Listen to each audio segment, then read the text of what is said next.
Terima kasih karena telah menerima kami di hidupmu sebagai muridmu. Bahkan sudah seperti anakmu.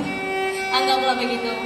Karena bagi kami pun, engkau adalah orang tua yang selalu mendidik dan mengajarkan kami tentang banyak hal.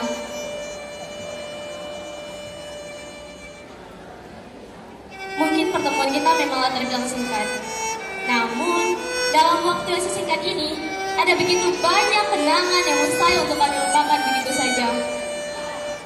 Sedih rasanya jika mengingat saat ini kita sudah merayakan perpisahan saja. Padahal baru kemarin kita semua datang dan bertemu sebagai orang baru. Dan akhirnya sulit untuk menyatakan pisah.